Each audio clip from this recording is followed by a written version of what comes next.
Swayam Prabha. Digital India. Educated India.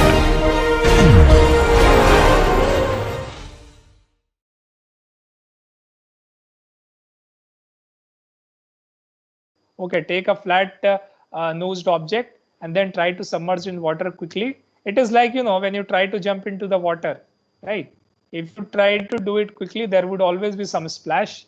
However, if you try to just get inside the water, it won't offer any resistance. Okay, so can I say my FD, or the force that is here, is actually proportional to not the displacement, because I have displacement whether I apply fluid force, but it is proportional to velocity.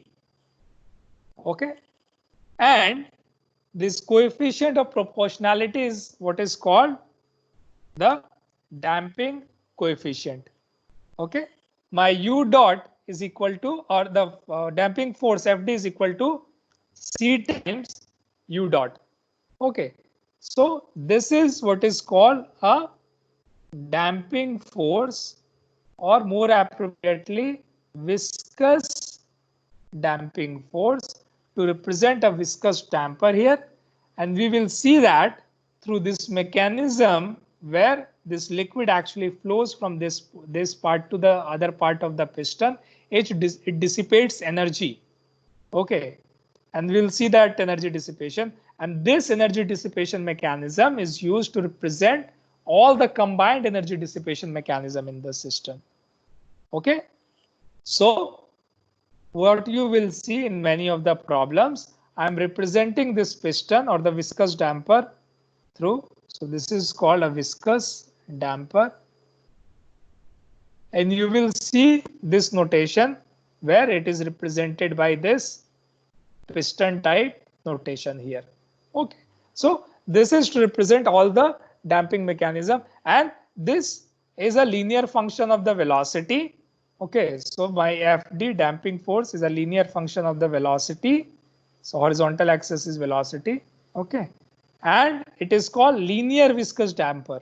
You will see that in practice there are also non-linear viscous damper, and there are different applications. But for this course, we are going to consider only linear viscous damper. Oh yes, okay. So linear viscous damper to represent the energy dissipation characteristic of a structure. Okay, all right. Any doubt up to this point? All right. So now I have considered the other component from the stiffness, which is damping, and I'm going to say that to represent all the damping on the energy dissipation mechanism in this frame, I'm going to put a damper here between two ends of the structure, okay, which represents the damping force, and of course I had the frame here. So if now I consider a representation, remember I consider representation in which I only had frame. Okay, now I'm going to consider representation in which I only have this damper.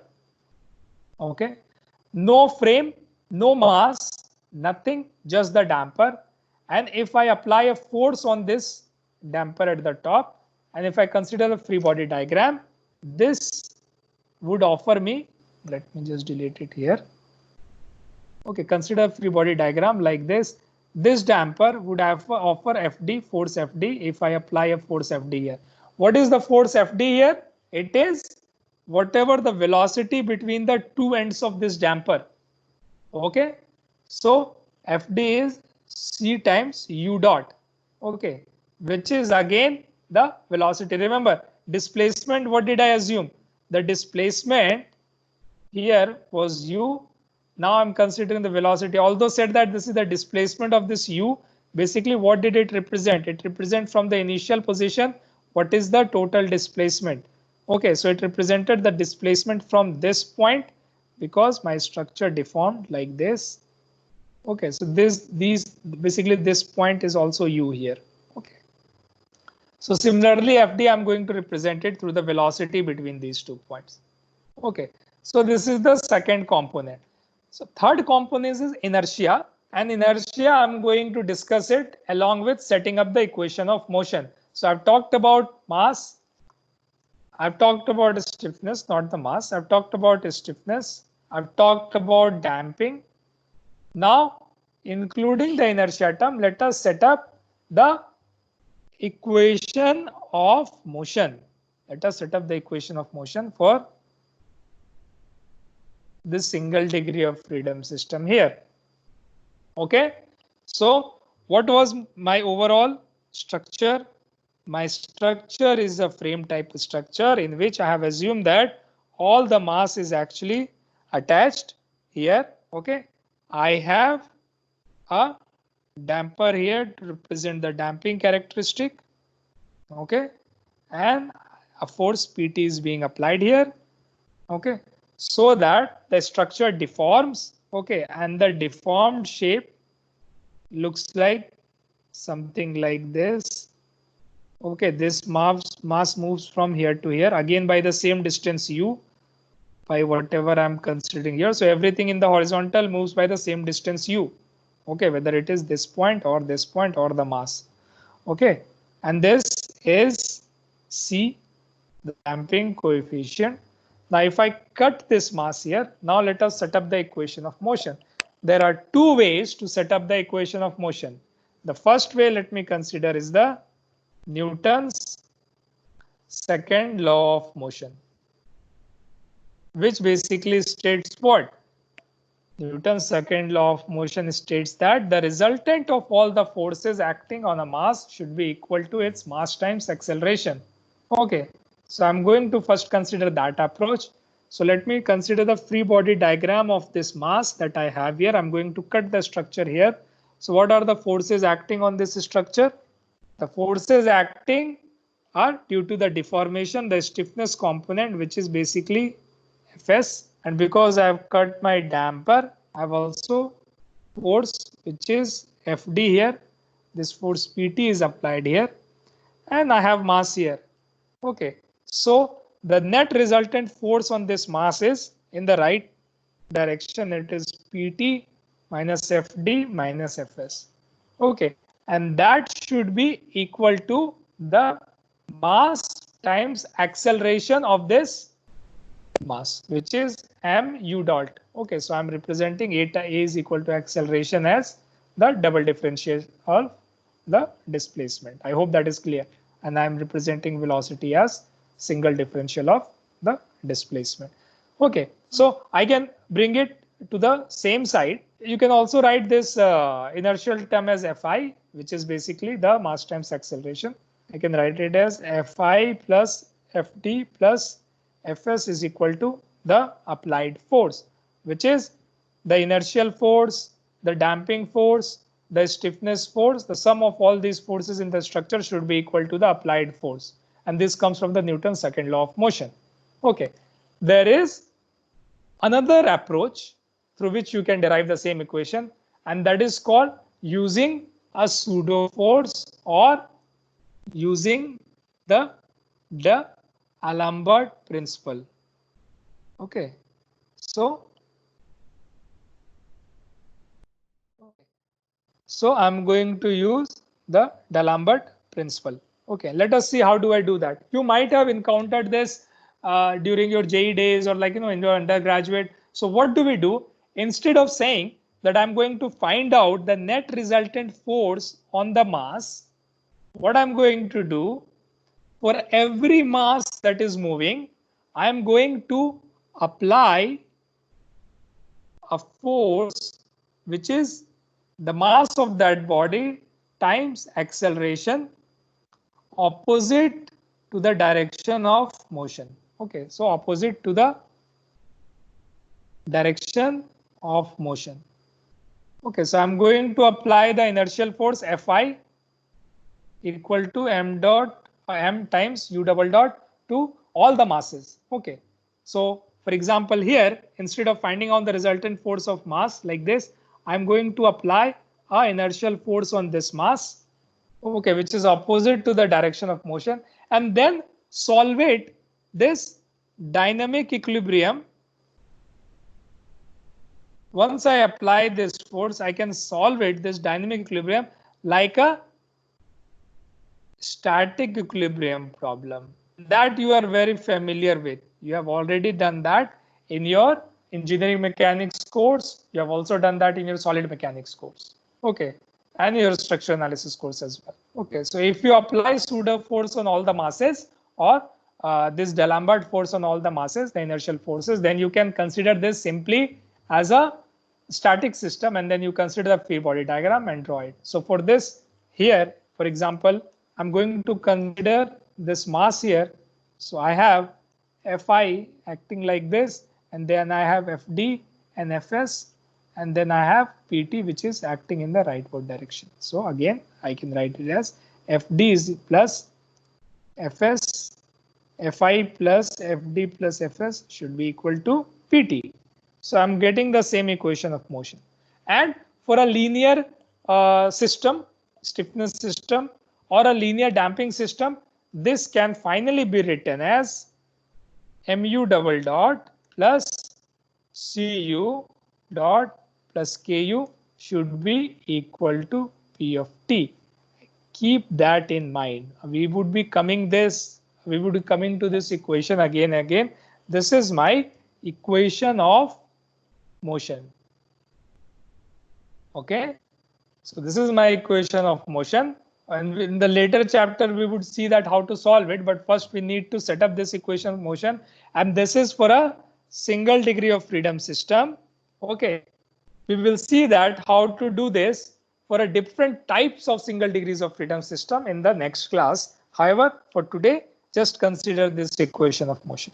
Okay, so this is the representation, and finally we have been able to formulate our equation of motion like this. So that brings me, I have considered mass, I have considered spring, and I have considered damper. The representation that we have considered till now is more or easier to understand for a structural engineer, but in many of the cases, especially in courses like mechanical vibration or physics, it is actually represented through a mass spring damper representation. And let us see how do I do that. I said that, remember we discussed about this spring, okay, and then we also discussed about this damper. So either I consider this representation, the single degree of freedom system representation, okay, or I can also represent the same thing, and then there is a PT is acting here, and then there is a U. Or the same thing, I can also represent it, the single degree of freedom system, through a spring mass damper system, in which I have a spring with stiffness K, I have a damper with damping coefficient C, and then there is a mass which is resting on a horizontal frictionless plane. I am applying a force PT here, and then it is undergoing a deformation U. Okay, so Kanishk, when we consider the representation of this mass, then we can say for this representation, there is a force Fs acting, there is a force Fd acting, okay, there is a force Pt acting, and if I consider pseudo force, I have the Fi acting like this. Okay, so while this is a more appropriate representation, I'm again cutting it like this. This is similar to cutting this structure at this point of time. This, sorry, not this point, this location here. Okay, so this is somewhat similar. Is that clear to everybody? These two are just representation to basically show a single degree of freedom system. This is a spring mass representation. This is a frame representation. Okay, in each representation, I have a mass, I have a spring, I have a damper to represent the different characteristic of a dynamic system. Okay, so like in this case, if you consider free body diagram, okay, of this block here in the horizontal direction, I can again write it as Fi plus Fs plus Fd is equal to P of T, which again, if I substitute, I get the same equation, which is right here. Okay. Many places you would also see that this spring mass damper is actually not horizontal, but actually vertical. Okay, and let us consider those cases. Let me remove damper for a second, because damper is somewhat behaves like a similarly to the spring. I'm just considering a block which is hanging from this spring here. All right. So I have a spring K and there is this block hanging from this spring here. Now, as opposed to here, where initially the spring was unstretched, okay, and the gravity was acting vertical and the normal reaction was balancing this, and I consider like, equation of motion in the horizontal direction. In this case, my displacement is in vertical direction and the gravity force is also acting vertical direction. So the question becomes, how do I consider the equation of equilibrium of this mass here in the vertical direction? Okay. Now, you know that as soon as you suspend a mass from a spring, there would be some initial deformation in the spring. Is that clear? As soon as you suspend this mass from the spring, there would be some initial deformation and it would come to an equilibrium position. And what is this? Delta St. K times the spring force. If consider for the initial equilibrium, there is a force K delta St acting and there is this mg force acting, and this we'll call it as equilibrium position. Okay, and initially K delta St was mg. Now let me say that I am deforming this body by u from the equilibrium position. Remember, I'm measuring u from the equilibrium position. Okay, so the mass comes here. Okay, and then I'm going to consider free body diagram of this mass. Okay, so in this position, what are the forces acting on this mass here? I have mg, which is acting here. Okay, and then there is a spring force Fs. Okay, I have the load. Of course, this is due to load Pt, so I will act as Pt here. Remember, this Pt starts acting after the equilibrium position. Initially, I had only mg force acting. Okay, from the equilibrium position, I start applying the force Pt. So I have Pt here. Okay, is there any other force? Yes. If you have the displacement u, then there would be an inertial force Fi as well. Okay, so if I consider the equilibrium of this in displaced position, I have Fi plus Fs, and that is equal to Pt plus mg. Now, what is the force in the spring? Can you tell me? What is the force in the spring? It would be K times the deformation in the spring, correct? And it would be total deformation, right? Because whatever the force in the spring is, it is the K times whatever the displacement in the spring, which is, let us say, Q times delta St. Okay. So if I substitute it here and substitute the inertial forces, mass times acceleration, can I write it mu double dot plus K u plus delta St? That should be equal to Pt plus mg here. Okay. Now if you see, K times delta ust is mg, that I have already derived. So in this equation, I can cancel that off and I can get K plus mu double dot plus Ku should be equal to Pt. And except the damping terms, I could have added damper here as well, but does not matter. This is the same as what the equation that I had derived for the horizontal spring mass damper. Okay, so there is an important conclusion here. Okay, what is that conclusion? Gravity force can be neglected if the displacement is considered from the equilibrium position. Considered from equilibrium position. Okay, not from the initial undeformed position, not from this position, but from this position. Okay, then don't even worry about adding this mg here. Okay, and the force in the spring would be simply K times u. So everything now considered from the equilibrium position. Okay, if you consider everything from the equilibrium position, then you do not need to consider gravity in the equilibrium equation of motion. Okay, if not, then this rule or this observation that I have, there are two exceptions to this observation. Gravity force can be neglected if the displacement is considered from the equilibrium position, except when gravity is restoring or destabilizing force.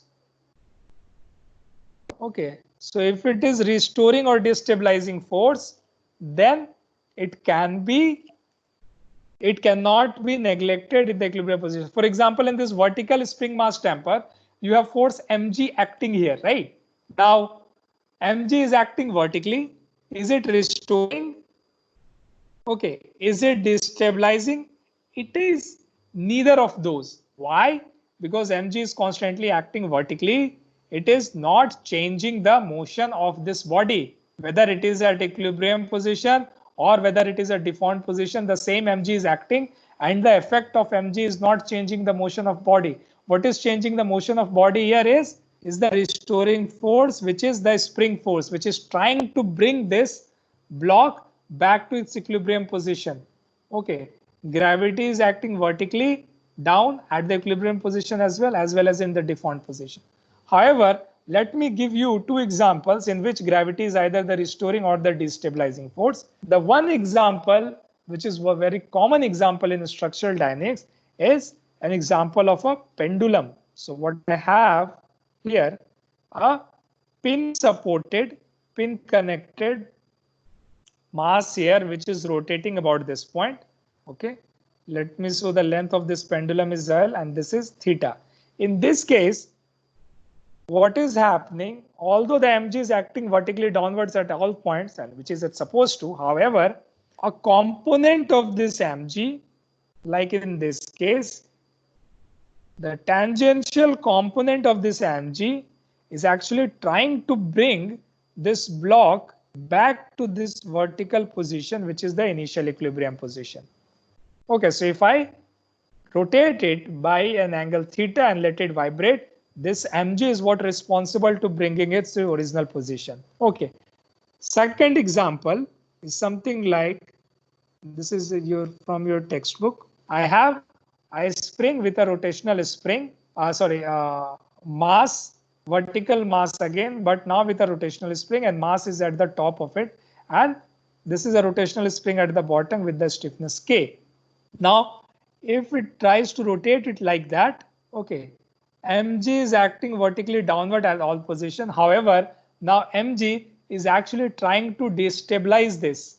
Okay, and this spring K is actually trying to bring this system back to its original position. Okay, so in these two cases, you cannot exactly neglect the gravity. Okay, another way to think is when the gravity can be neglected or not. If gravitational force is initially producing some internal energy or the internal force in the system, like a spring force, then it can be neglected if you consider the displacement from the equilibrium position. Okay, for example, in this case, initially the gravity was balancing some amount of the spring force. Okay, so if I consider from the equilibrium position, both these quantity, initial spring force and the gravity, were balanced, they were constant and can be neglected. However, initially mg was just vertical and it was balanced by not a spring force, but here it would be due to vertical reaction in this rod, and the same in the first case. Okay, so for these two cases, I cannot neglect gravity. So if I have to solve this system, okay, how do I solve this system? Well, you can consider the rotational equilibrium of this system. Okay, so let us say I have mg acting here. If this is theta again. Consider a free body diagram of this. I would have tangential force due to this rod through which this mass is connected. Let us say this is T. Okay, this mg is acting vertically. This angle is theta here. Okay, this mg, and like let me draw this just like this here. Okay, I'm giving it rotation anti-clockwise, right? So that pseudo force acting on this mass would be in the clockwise direction, which would be I of this mass about this point. Remember, this rod is massless, okay, and it is rigid, so it does not have any mass. So if I consider the rotational equilibrium of all the system, it would be just moment of inertia of this mass about this point. So let me say I consider sum of all the moments about this point is equal to 0. So the pseudo moment would be opposite to the direction of rotation, okay, and the pseudo basically moment would be how much? I times the alpha rotational acceleration, which would be here in this case I times theta double dot. Okay, so I can write it as I times theta double dot anti-clockwise, and then mg is again producing an anti-clockwise moment. So this is mg times whatever this distance, which is L sine theta.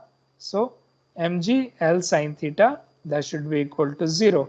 And if we consider a small angle representation, then sine theta is equal to theta, and I would be equal to just the mass times L square. So this is a concentrated mass. If I consider the moment of inertia about the point of rotation, I can write it as ml square.